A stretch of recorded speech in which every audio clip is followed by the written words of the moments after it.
पूज पद कमल तुम्हारे, सुर नर मुनि सब होए सुखारे। देवी पूज पद कमल तुम्हारे। ये सत्य पर आधारित प्रोग्राम हमारा YouTube चैनल पर चलता है। सभी दर्शकों से अनुरोध है कि इसको लाइक करें और घंटी भी बजाएं और आशीर्वाद दें। अपने अपने मत, अपना अपना सुझाव कमेंट बॉक्स में जरूर छोड़ें, जिससे हमें पता चलता रहे कि हम आप सबकी सेवा किस करते हैं या फिर खाली हम आप सबका टाइम ले रहे हैं। तो चलिए आज फिर हम सत्य पर आधारित प्रोग्राम में, आज जहाँ जहाँ कहते हैं लोग, देखिए कितना बड़ा ड्रामा हो रहा है, कितना बड़ा आज धर्म युद्ध हो रहा है। तो इसमें इतना बड़ा धर्म युद्ध, अभी इसकी कोई आवश्यकता नहीं है। ये धर्म युद्ध नहीं होना चाहिए, ये गलत है। हमारा जहाँ तक संदेश जाता है वहाँ तक। देखिए, संत हृदय नवनीत समाना, संत का हृदय मक्खन जैसा होता है। संत जो हमेशा शांत रहे, साधु जो सबको पकड़ कर चले, सन्यासी जो सबको शिक्षा दे कि तुम्हारा है सब कुछ, फिर भी तुम इसके अधिकारी नहीं हो। तुम पैदा हुए हो जहां पर, सिर्फ वही कुटुंब नहीं है, पूरा विश्व तुम्हारा कुटुंब है। ये संत एक संदेश देते हैं समाज को कि देखिए, ये जो कुछ भी है ये सब तुम्हारा नहीं है, ये किसी और का है। जो कल किसी और का था, आज तुम्हारा है, कल किसी और का होगा। ये संत हमेशा याद दिलाते रहते हैं।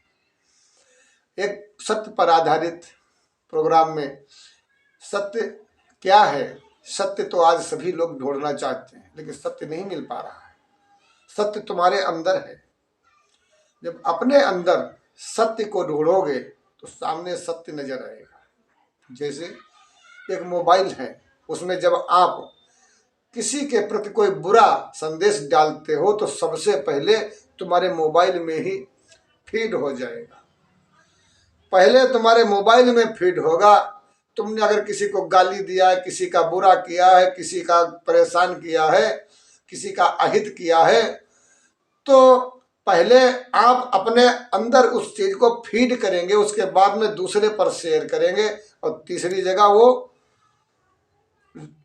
रिपोर्ट तुम्हारी जो है पोस्ट वहां पर सुरक्षित हो जाएगी, सेव हो जाएगी। तो जब आप कहेंगे हमने तो ऐसा कुछ नहीं कहा, तो वहां पर वो तुम्हारा जो है वो पोस्ट वो तुम्हारी सुरक्षित धरी है।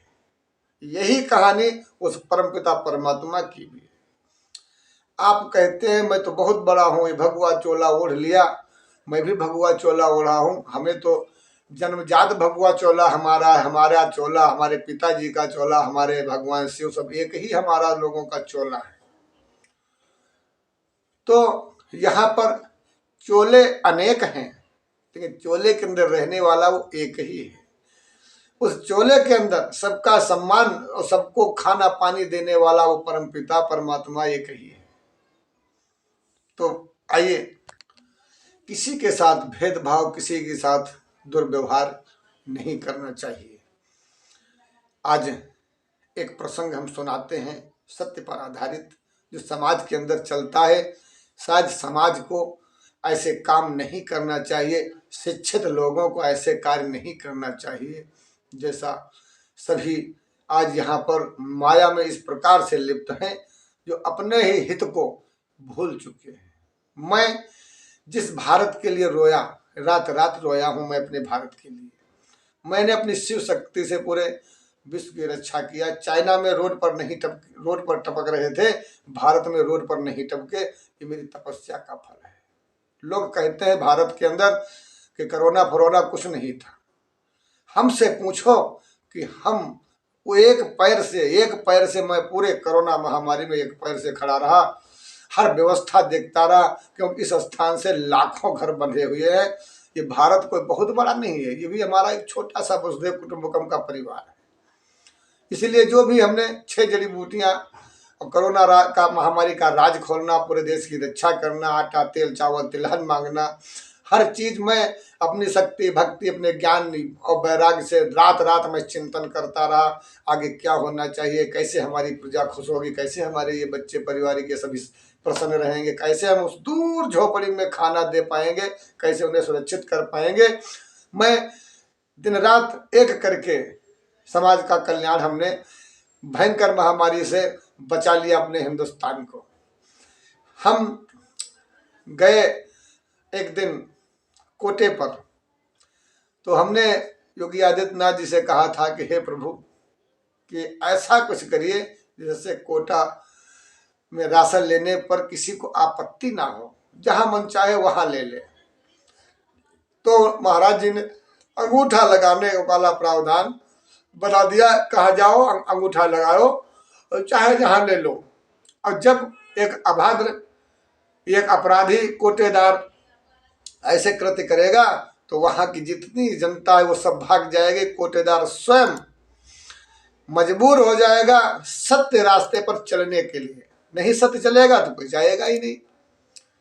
आज यही कहानी को लेकर के हमने अपने ग्राम सभा को जो है नहीं राशन लिया, कहाँ तक लड़ाई करे, कहाँ तक झंझट करे और एक चना कहाँ तक भार फोड़ सकता है। तो दोस्तों ऐसी ही समझ लेकर के हम अपने शहर से सामान लेने चल दिए और शहर में जाकर के लाइन में खड़े हो गए। हालांकि वहाँ पर बड़ी अच्छी अच्छी सुविधाएं हैं, कोई समस्या नहीं है।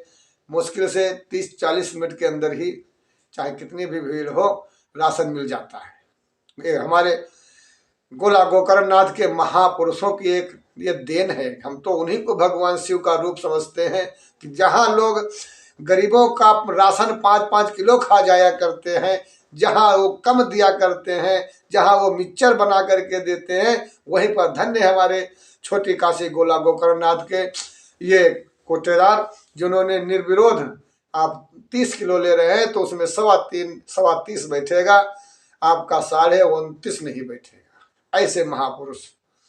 मैं लाइन में लगा, सभी जानते, लाइन कम से कम 50-60 लोगों की थी, 30-40 लोगों के आगे हम भी थे। और हम तो हर फन मौला है, मस्त मलंगा। पर्ची कट गई, जेब में रख लिया, खड़े खड़े बतलाते रहे। जब वहाँ राशन लेने गए, अंगूठा यहाँ लगा, राशन थोड़ी दूर पर जब लेने गए तो वहाँ देखा हमारे जो पीछे थे वो आगे हैं सभी। अब वहाँ पे मैं खड़ा हूँ, बड़ी मजेदार बात है और ऐसा नहीं करना चाहिए। इसीलिए मैं वीडियो आप सबको ये बना रहा हूँ। देखिए, अगर भगवत प्राप्ति करना है, भगवान को आप दर्शन पाना चाहते हो, तो जो हम ये नहीं कहते हमारे मार्ग पे चलो, आपको हमारी पोस्टों से जो आपको 1-2 शब्द मिले उनके ऊपर आप जरूर ध्यान दीजिए। मैं जिस भारत के लिए रोया हूँ रात रात, उस भारत के अंदर से कोई सहानुभूति नहीं हुई हमारे लिए। सब लाइन पे लगे हैं, हमें अंदर ही अंदर आनंद आ रहा है और कह रहे हैं देखिए ये है, ये लाइन लगी है, ये माया के अंदर मनुष्य घूम रहा है। ये एक बार भी इसने ये नहीं कहा कि भाई बाबा पुजारी को ले लेने दो और इनको मंदिर पे देर हो रही होगी, किसी ने नहीं कहा। हमने कहा भैया हमको थोड़ा जल्दी था, स्थान से फोन आ चुका है कि महाराज जी यहाँ ये पूजन करवाना है। तो वहाँ हमने जब कहा तो कई लोगों ने इसका विरोध किया, कहा तुम कौन से हो, इंसान तुम भी हो, इंसान हम भी हैं, पहले हमारा नंबर है, लाइन पे पीछे आओ। अंत में भाई पीछे लाइन में खड़े हो गए और खड़े करीबन 2.5-3 घंटा हमको खड़े कर दिया। वो महापुरुषों ने, जिन महापुरुषों के लिए मैं रोया हूँ, जिनके लिए मैंने राशन सहायता हर चीज भारत सरकार को मजबूर कर दिया अपनी प्रजा को बचाने के लिए, आज उस प्रजा ने कोई भी सहानुभूति बाबा के ऊपर नहीं दिखाई। तो कहना यही चाहता हूँ, आप बाबा के ऊपर रहम ना करें, उसमें विधाता उनकी रक्षा करता है। लेकिन अगर समाज के अंदर कोई सम्मानित व्यक्ति है, आपके लिए कोई मर रहा है, तो अवश्य उस पर ध्यान दीजिए। कुछ मत करिए लेकिन प्रेम से जरूर रहिए, आपस में प्रेम से रहिए। कैसे?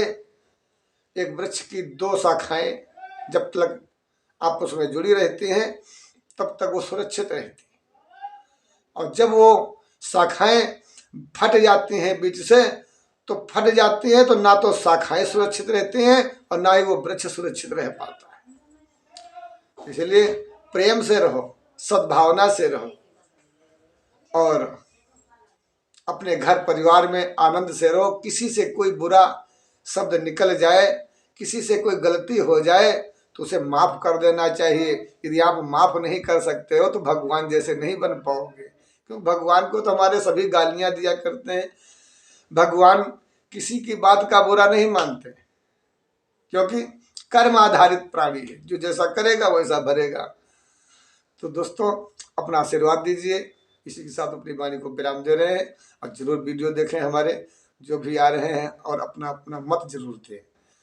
हमारा काम है लोगों तक भक्ति मजबूती के साथ पहुंचाना, उनका अनेक विश्वास करना। जो हमारे इन वीडियो को सत्य पर आधारित नहीं मानते हैं और जो भगवान की लीलाओं को नहीं मानते हैं, तो मैं उनसे क्षमा चाहता हूं।